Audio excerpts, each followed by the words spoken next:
ceux qui aiment et croient en Christ sans l'avoir vu. Comment peut-on aimer et croire en une personne qu'on n'a jamais vue et qu'on déteste naturellement sans toujours savoir pourquoi?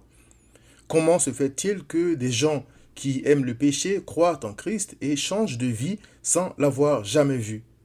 L'apôtre Pierre l'explique en 3 points. Premièrement, l'apôtre Pierre dit que les croyants aiment Christ sans l'avoir jamais vu parce qu'ils ont été régénérés, reformés, renouvelés grâce à la grande miséricorde de Dieu. 1 Pierre 1, verset 3. Dieu convainc ses ennemis et leur donne une ferme assurance de sa toute-puissance, de sa bonté et d'un avenir glorieux en Christ. Ils étaient parmi ceux qui insultaient Dieu et qui méritaient sa colère et la punition, mais alors qu'ils s'attendaient à leur juste salaire, Dieu a eu pitié d'eux, a changé leur cœur, a effacé leurs péchés et a fait d'eux ses enfants bien-aimés. C'est pourquoi Pierre a écrit « Béni soit Dieu, le Père de notre Seigneur Jésus-Christ, qui, selon sa grande miséricorde, nous a régénérés pour une espérance vivante par la résurrection de Jésus-Christ d'entre les morts. » 1 Pierre 1, verset 3.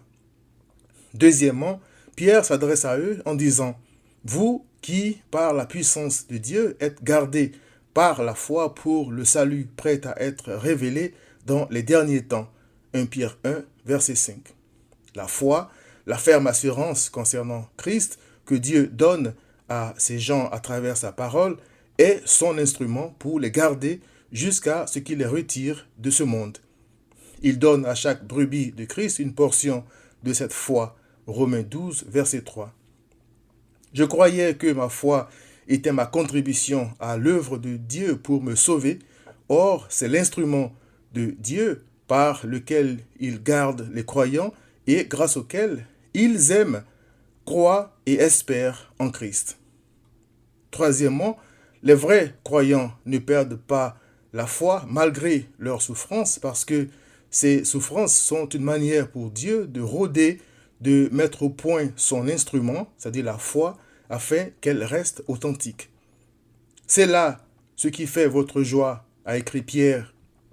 Quoique maintenant, puisqu'il le faut, vous soyez attristés pour un peu de temps par diverses épreuves, afin que l'épreuve de votre foi, plus précieuse que l'or, périssable, qui cependant est éprouvée par le feu, ait pour résultat la louange, la gloire et l'honneur lorsque Jésus-Christ apparaîtra, lui que vous aimez sans l'avoir vu, en qui vous croyez sans le voir encore, vous réjouissant d'une joie ineffable et glorieuse, parce que vous obtiendrez le salut de vos âmes pour prix de votre foi. 1 Pierre 1, versets 6 à 9. Pour prix de votre foi ne veut pas dire récompense ni salaire de votre foi, car la foi n'est pas leur œuvre ni leur contribution comme je le croyais.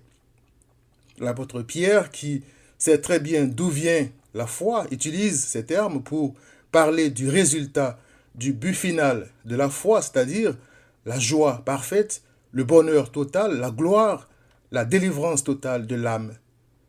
Si ces gens-là croient donc en Christ sans l'avoir vu et s'ils l'aiment sans le voir, c'est parce que l'Éternel a opéré un miracle en eux, miracle pour lequel Christ a donné sa vie afin que quiconque croit en lui ne périsse pas, mais qu'il ait la vie éternelle. Ceux donc qui aiment Christ sans l'avoir vu et qui croient en lui sans le voir sont l'œuvre de Dieu, selon Éphésiens 2, verset 10, une œuvre dont la fin est l'entrée des croyants dans la gloire de Christ. Cher ami, entre dans la gloire de Christ. Crois en lui pendant qu'il est encore temps. Viens à Christ.